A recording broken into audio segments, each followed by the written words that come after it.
everyday parang nagpa-progress yung napapansin kong pagbabago sa vision ko as the opacity thickens nga until dumating yung moment na completely nag-black na lang siya.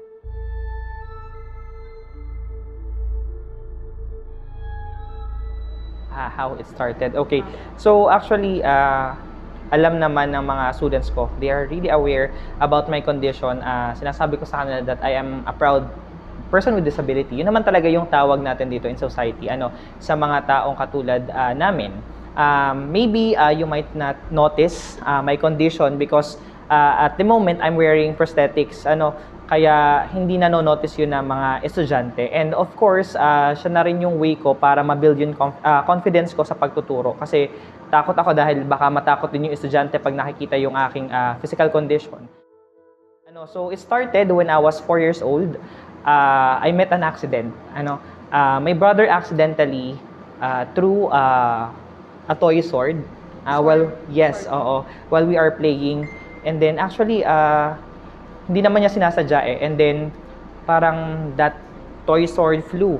And then, bigla na lang na hit niya yung aking... Yes, at na-hit niya yung aking eyes, accidentally nga. And, ayun. I undergone different, tawag dito, operations para maayos yung aking eyes aesthetically. As early as 4 years old. Yes, a day after nung incident, talagang the doctor advised na kailangan akong operahan. Kasi kung hindi daw, talagang yung, sorry for the sensitive term, luluwa yung aking eyeballs. And of course, parang na-dishearten yung aking parents after knowing what will happen. Supposedly, nung 12 years old ako, parang kailangan ko na magpa-opera ulit. The doctor advised that I need to undergo another operation.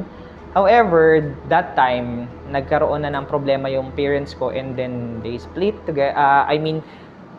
Ako naman kasi, I came from a broken family, second family kami. In fact, kaya at early age, I completely understood my situation na talagang wala kaming habol sa father ko.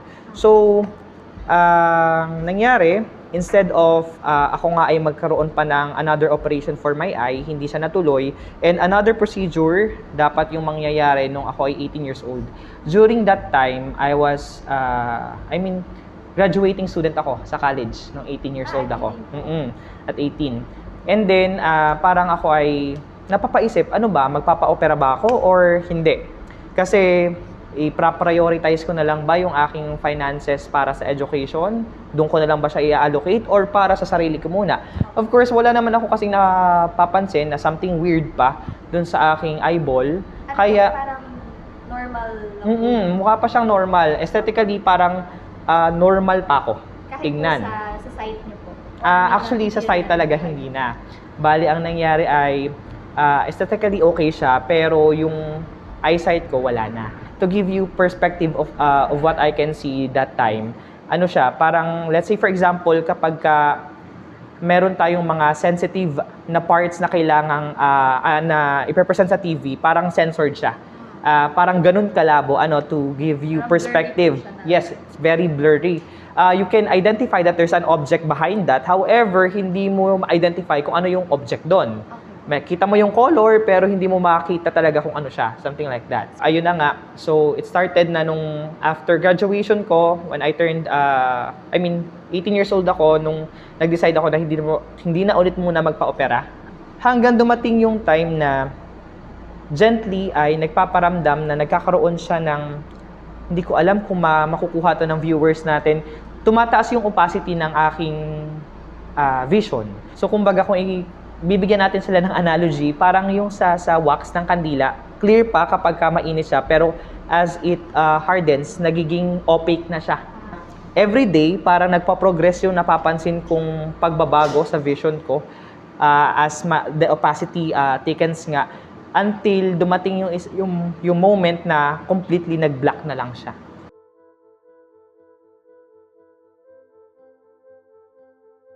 Actually, nung panahon na yon, talagang masasabi ko ang baba ng confidence ko sa sarili ko kasi Even my parents, takot sila na makahalubilo ako sa mga bata, knowing that baka mabully nga ako, something like that. And actually, takot din ako na makipaglaro kasi yung incident nga is nangyari because of casual playing, 'di ba? Kaya sa tunay, nahirapan din ako mag-adjust nung bata ako. Parang nahirapan din ako na makakita ng mga taong makakaunawa sa mga kaibigan na madali makakaunawa sa situation ko. Na-focus ko yung sarili ko noon sa mga bagay na less yung kilos. Katulad halimbawa ng pagdodrawing, ganyan. Siguro na doon na rin na-develop yung interest ko sa pag-aaral talaga dahil wala naman ako ibang gagawin. Honestly, dumating ako sa point na ganoon pala talaga sa buhay. Parang habang nagta-transition ka sa pagiging, pangitong word, adult. Habang nagta-transition ako sa adult stage, dumadating ako na parang hanggang dito na lang ba? Ganun yung mga capabilities ko. To the point na naisipan ko na lumabas ng comfort zone.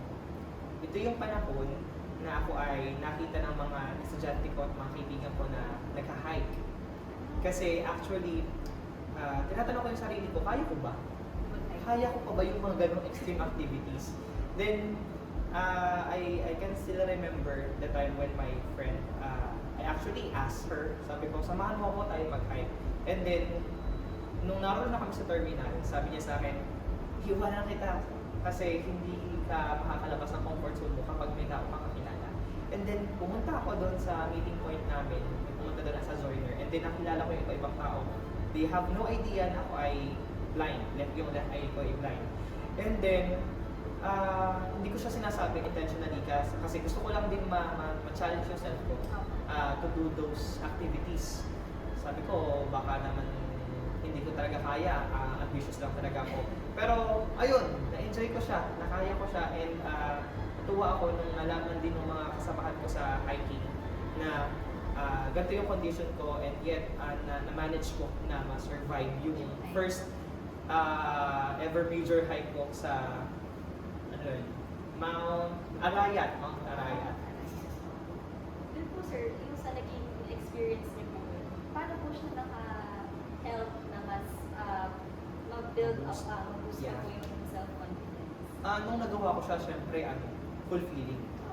Sobra. Kasi, nasabi ko na sa sarili ko na, ngayon, ko napapatunayan na hindi limited yung mga physical activities na kaya kong gawin. Somehow, alam ko na mahihirapan ako, pero, kumbaga ay step by step.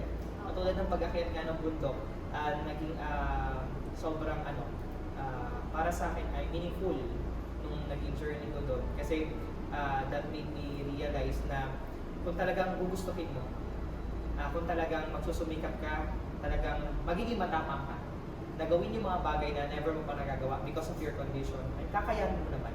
Opo.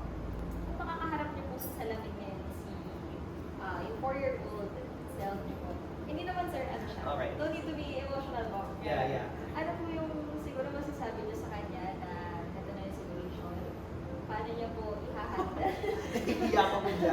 Nahihiya ako bigla kasi mahirap pala magsalita sa younger version mo. Like, hindi ko ma-imagine kung paano ko siya haharapin. Pero, siguro I'll tell him that wala siyang dapat ika-worry sa magiging future life niya. Kailangan niya lang mag-ipon talaga ng courage sa lahat ng mga pwedeng ibato sa kanya, and magiging proud siya sa sarili niya. Yun na yun. Kasi baka maging emotional tayo dito eh. Hirap pala yan. Ano parang pinaka-important din po siguro sir sa inyo is the way we see ourselves na hindi po sa perspective ng mga ibang tao. Napakadami pong judgment. Siguro sir, last question. In general po, for those people na meron din po challenges sa their physical selves, or ano po yung parang masasabi nyo sa kanila na ito yung parang advice na ako, or parang ito yung tandaan mo para hindi ka rin masyadong hard to give advice kasi honestly, whenever you give advice kasi, you will feel liable about what will be the outcome. Siyempre, di ba? That person. Mahirap, pero what I have learned from my experiences ay na pwede siguro nilang ay kapulutan din ng aral, di ba? Ay to always be courageous and never lose your purpose. Yun. Kasi whenever nafe-feel mo na naging shaky na yung platform na tinutungtungan mo, you just have to recalibrate your mind, go back to your core, know your purpose para manatili kang nakatayo. Kasi kapag alam mo yung purpose mo, kung alam mo kung bakit ka naririto, yun yung driving force mo para magpatuloy. Ganun. Maybe I might lose my sight, but I never lose my vision and my passion sa pagtatrabaho para sa bata at para sa bayan. And yun sir yung buong kwento na kahit yung po natin, hindi mawawala sir yung admiration wala po sa amin from your previous students and even po sa buong I do admire lahat ng mga estudyante ko. And I love all of them. Kaya yun. Thank you po sir. Thank you so much. Thank you so much, Lord. And thank you so much sa buong team nyo. Pakilala ko. Hello there, my name is Sir Romel D. Tamayo. My students used to call me Sir RD, and I am a proud person with disability teacher here in Pasig State Integrated School.